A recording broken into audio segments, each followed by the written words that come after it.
consideration and possible action be taken by the town board regarding Title IV of the town ordinances with respect to the request made by M. Red Cummings pertaining to the hours of operation for its approved Walgreens. Mr. Bianski, how would you like to proceed? I would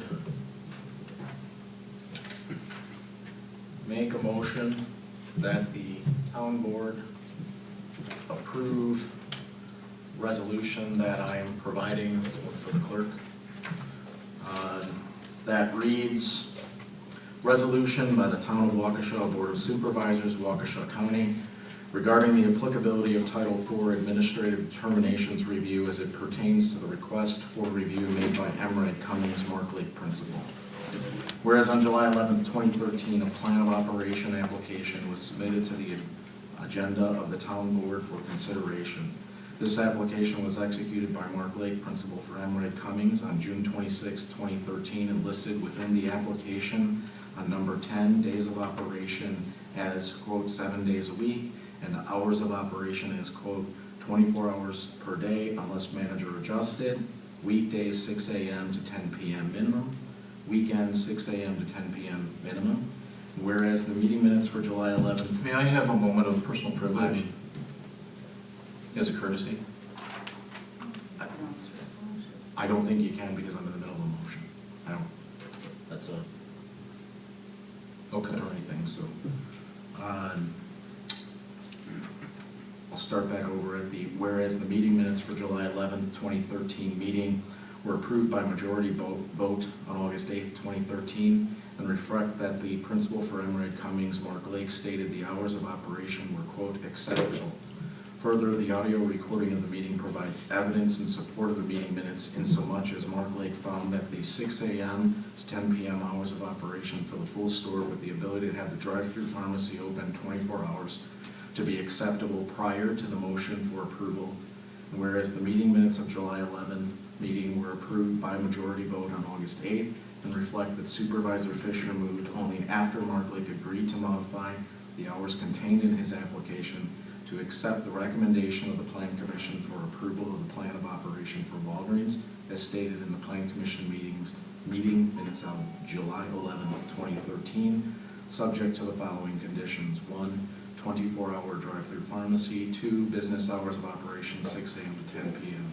Seconded by Supervisor Vansky. Motion approved. And whereas the agenda for the Town Board of Supervisors regularly scheduled meeting for August 22nd, 2013 included item 4H, reconsideration of plan of operation for Walgreens.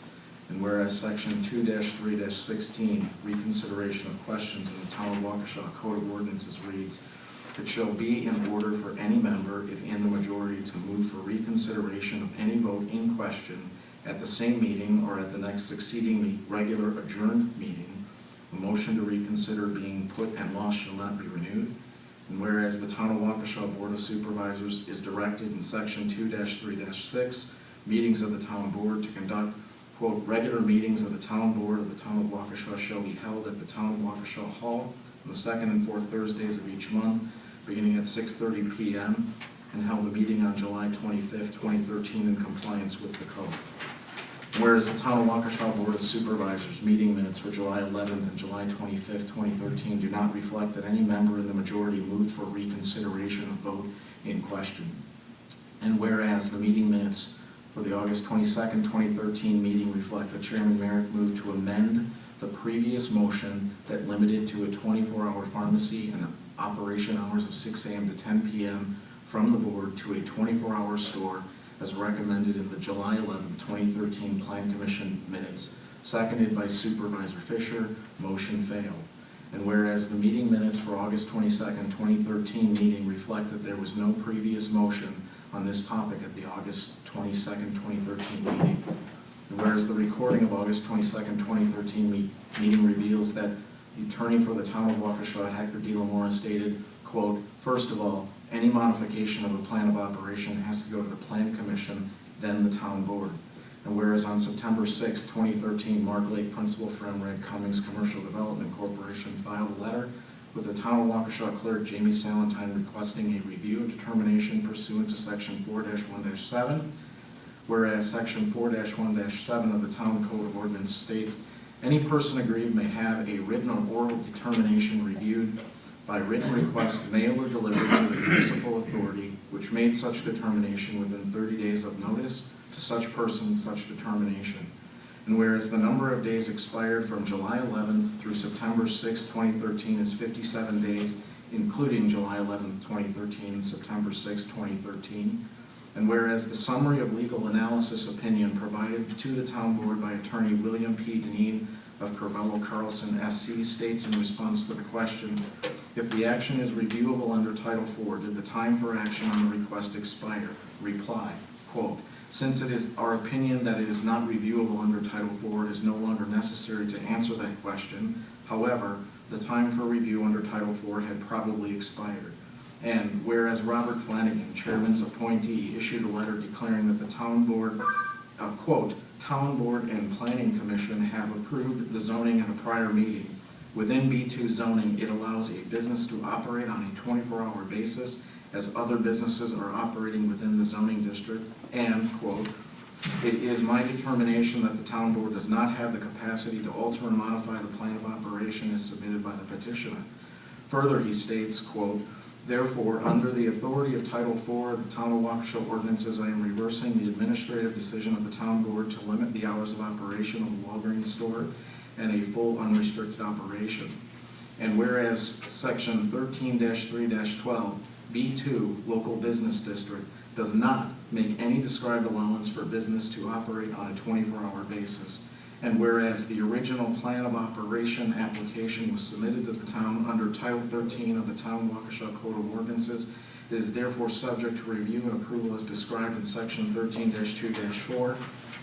And whereas section 13-2-4C, plan of operation reads that no use shall be approved until the town and staff has reviewed and approved the plan of application for that shall indicate 13-2-4C3, the frequency and duration of all activities, 13-2-4C8, the season, days, and hours of operation. And whereas the summary legal analysis opinion provided by the town board by attorney William P. Deneen of Corvello Carlson SC states, we are of the opinion that the zoning code section 13-2-4 does provide the board with the authority to consider and approve hours of operation, frequency, and duration for the business operation. And whereas the summary of legal analysis opinion provided to the town board by attorney William P. Deneen of Corvello Carlson SC concludes, the decision by Mr. Flanagan pursuant to Title IV of the Town Code is contrary to the provisions of Town Code, state law, and controlling case law, and therefore is our opinion that the July 11th, 2013 decision of the Town Board limiting the hours of operation of the Walgreens store remains in effect. Now therefore be it resolved that the Town of Waukesha, through the Board of Supervisors, affirms its position that the hours of operation contained in the plan of operation application for the Walgreens store was verbally acceptable to Mark Lake, principal for MRED Cummings, to be 6 a.m. through 10 p.m., 365 days per year for the entire store, with the drive-through pharmacy to be open 24 hours, 365 days per year. This verbal acceptance by Mark Lake was spoken prior to the motion Supervisor Fisher to approve the plan of operation application. And be it further resolved that the Board of Supervisors for the Town of Waukesha declares that the review under Title IV performed by Robert Flanagan is unlawful, and we rely on the opinion of Corvello Carlson SC, which determined the action to be contrary to the Town Code and state law, and therefore all action taken as a result of the unlawful review are set aside as unlawful. The Town Board of Supervisors hereby affirms that the decision made by the Town Board of Supervisors to approve the plan of operation application after the applicant modified the hours is in force and should be upheld by the Town of Waukesha as the official plan of operation for that development. The Town Board of Supervisors hereby authorizes Chairman John Merrick to act on behalf of the Board of Supervisors to sign this resolution and to deliver by certified mail an original copy to Mark Lake of MRED Cummings Commercial Development Corporation and Robert Flanagan, Chairman's appointee, dated this 24th day of October 2013. And that's my motion. I'll second it. Discussion. I have a question for Mr. Alaska. Mr. Alaska, you're the champion of last-minute items being dropped on the town board. You okay with this? I've read it thoroughly, Mr. Fisher, and yes, I am okay with it. How did you get it before the rest of the town board, Mr. Alaska? I got an email. Oh.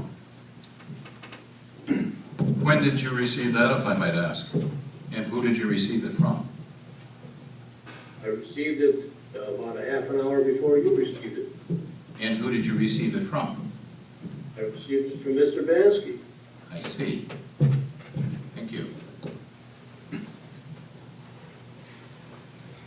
I have a question, Mr. Chairman. I'll direct a bit of this to Attorney De La Mora. I guess first comment I would have, I do have a deep concern. Joe, I know you and others constantly harp on things being laid on people at the last minute.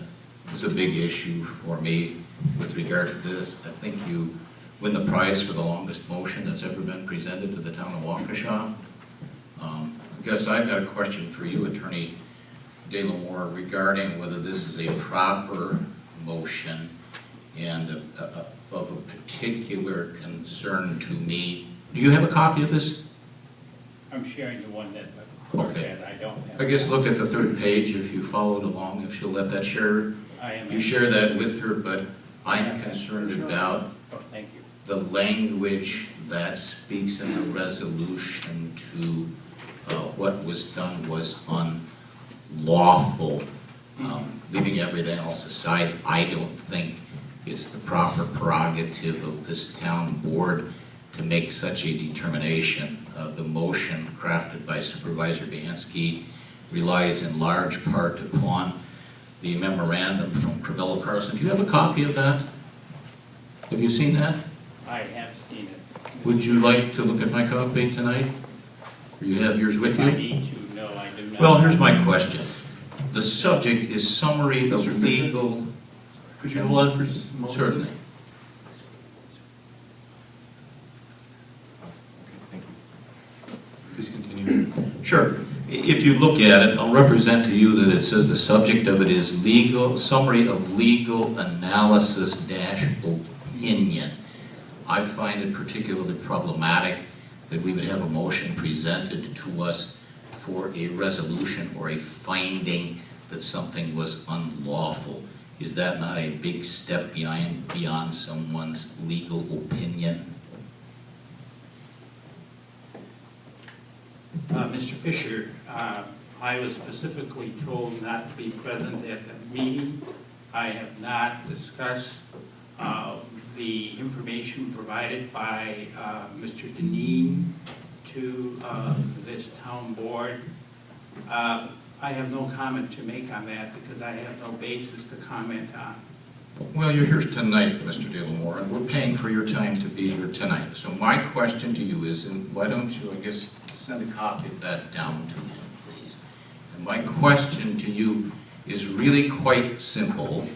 You needn't have been here last week to answer it, but if you look at the document you have in front of you, that is a legal opinion offered by Mr. Deneen. You agree with me on that? No, I don't. You don't agree that's a legal opinion? That's what it says it is. Summary of legal analysis. Opinion. Opinion. Okay. Opinion, yes. The document speaks for itself. Let's look at the simplicity of this. That is, my question Okay, is simple. the So label says. he didn't summary say of it's legal unlawful, analysis. did he? He said that's an opinion. Did he not? The document speaks for itself. Thank you. I will offer that the terminology unlawful comes from last week's meeting when Mr. Deneen was sitting there. And if you care to reference the tape, but I think maybe Attorney De La Mora, you could answer perhaps this question. If something is done that is not in accordance with state law, which Mr. Deneen writes in that document, that the action that Mr. Flanagan took was, quote, contrary, unquote, to town ordinance and state law, I am not saying that this was an illegal action. It was an unlawful action, and I think there is a difference between the two. It is not, according to Attorney Deneen, it is not in keeping with the law. It was contrary to state law, therefore it is unlawful. Is that a reasonable characterization of that language? Mr. Taylor, what is the difference between illegal and unlawful, please? Well, it can be any number of things. It is not a simple question that you are asking. An illegal action could be an action that is possibly prosecutable, even under the criminal law.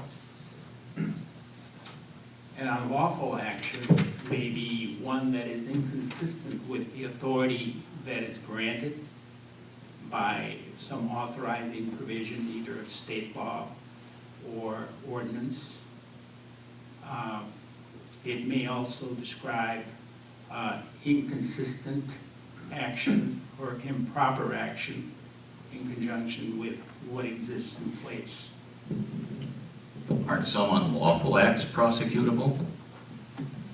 There may be, but without specifics, it's simply not possible to generalize. A couple of issues I have with your motion, Mr. Bansky. First of all, you've got on one of your, let's see, this would be the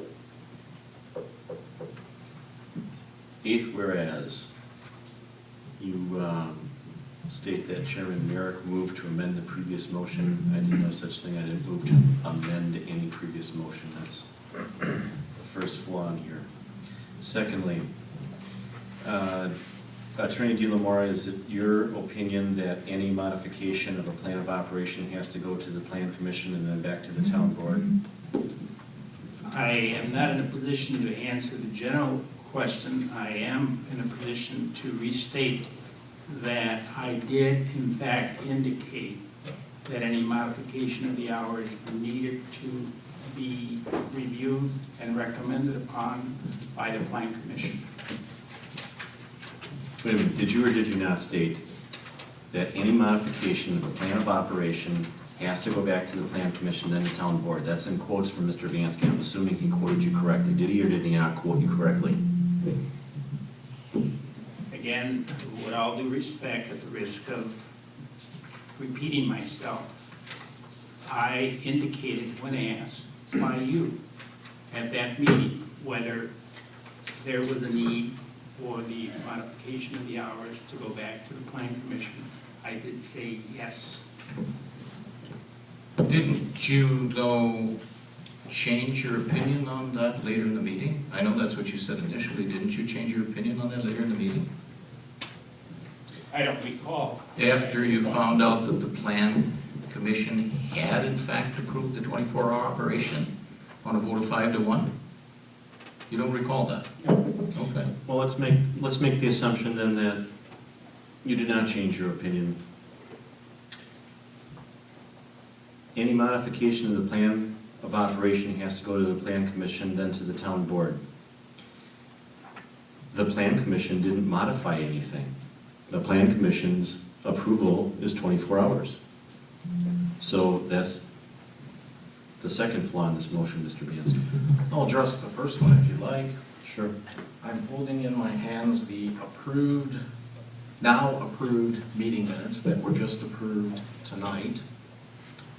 In our packet, it reads underneath this item, quote, Chairman Merrick moved to amend the previous motion that limited it to a 24-hour pharmacy and operation hours of 6 a.m. to 10 p.m. from the board to approve a 24-hour store as recommended in the July 11th, 2013 Plan Commission minutes. Seconded by Supervisor Fisher. Motion failed. Fair enough, you got that one by me, Mr. Vansky. It's not It that I got wasn't it by you, it's it facts. wasn't an amended motion, it was a motion to amend the hours of operation, and it was written up incorrectly, but that's fine, it is the record that it stands. Would you care to address the second issue I have with your motion? The second issue being Attorney De La Mora's quote is a direct quote. It is verifiable by video as well as the audio recording of the meeting minutes, and it is exact word for word, which is why it is in quotations. Good. Exact. That's my point. The point is, the modification of the plan of operation then has to go back to the plan commission. The plan commission did not modify the plan of operation. If you presented this issue as a change in the hours of operation, the plan of operation was approved on July 11th. It was approved after Mark Lake accepted and modified his own application. Supervisor Fisher, you may recall, you asked Mr. Lake, are you okay with that? And Mr. Lake said, yes, that would be acceptable. And then you proceeded to make the motion and to clarify that the full store should be open from 6 a.m. to 10 p.m. with the drive-through pharmacy to be open for 24 hours, just as it is stated in the meeting minutes, just as it is stated in my motion. And that's what happened, and it was approved. Once it was approved, that was a final approval. If the petitioner wanted to make an adjustment to their plan of operation, whether it's an outside storage, whether it's hours, whether it's a sign, they need to come back and make a request to change their plan of operation. And Attorney De La Mora stated clearly that any change to the plan of operation, whether it's a sign or their hours or any of those details, needs to go to the plan commission first and then to the town board. That's exactly the point, Mr. Bansky. First of all, any modification of a plan of operation has to go to the plan commission. The plan commission approved a 24-hour operation. The board modified it. The plan commission never had the opportunity to modify that. So the modification has to go to the plan commission before we can modify it. Isn't that what this says? No, that is not what this says. Either you're A, reading it wrong, or you're trying to read it wrong. Physically, the town board approved a plan of operation on July 11th. That concluded the application process for that particular application. It was closed out. The petitioner modified the hours of operation when he said, yes, the hours were acceptable to him. That made a change to his application or clarity to his application because both hours are in fact listed on his plan of operation. That concluded that. The fact that he then came back to ask for us to change his hours of operation meant that he would have had to have gone back to the plan commission, and then the plan commission would have had to consider, make a recommendation of the town board, then we could reconsider that issue. So is your point the misstep is then that it should have gone back to the plan commission? Is that No, your- that's not my point. My point is stating That's what it appears fact. to be. My point is stating fact here, that the issue that was on the agenda that night was a motion to reconsider a prior decided action by the town board.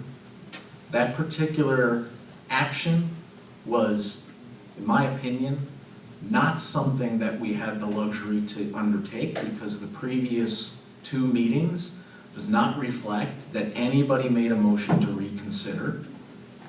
Making a change to the plan of operation would require that the petitioner seek plan commission approval or recommendation to us, and then we could have made a decision on that. The motion that got made looked to amend the vote, and whatever it is, it's in writing, it's on video, it's on audio, it's out there. The document is very clear, and it is word for word what was said. Fair enough. I'm prepared to move on. Call the question. Roll call. Supervisor Wolf? Yes. Supervisor Laska? Is that on? Move on. Supervisor Bansky? Yes. Supervisor Merrick, or I'm sorry, Chairman Merrick? No. Supervisor Fisher? No. we're taking Alaska's statement. Motion fails. I'll make a motion to reconsider at the next meeting. Second.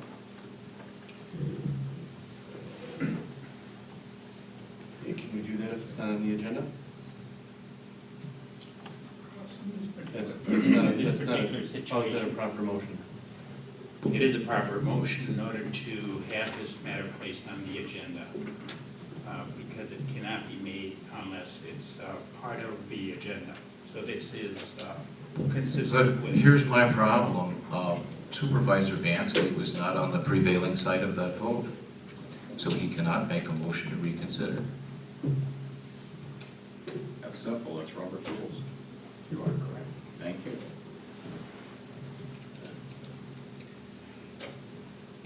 We'll move on. Which also means that this is a matter that can be brought up at some other time. By somebody on the prevailing party. No, it is a matter of ordinary business.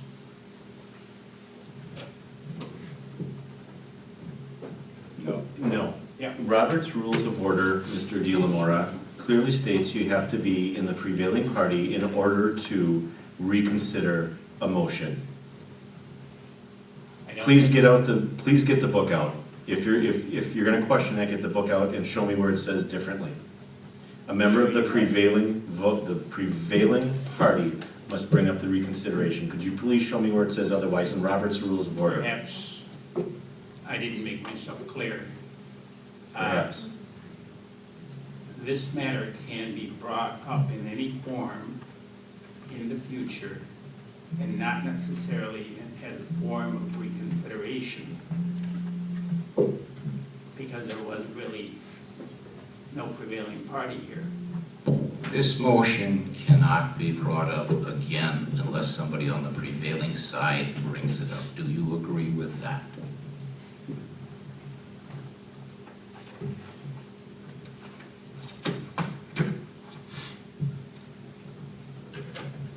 Get the book out and read the instructions from Roberts, please. Yeah. It's either a yes or no question. And the question here is a tie vote. No, the question is prevailing party. Did somebody on the prevailing party move to reconsider? Oh, absolutely. How? You're gonna have to explain that one to us. Let's move on for tonight, please. I think that's a good idea. I'll be happy to submit something in writing to you. Don't charge us for it. F, consideration and possible action be taken by the town board regarding the appointment of a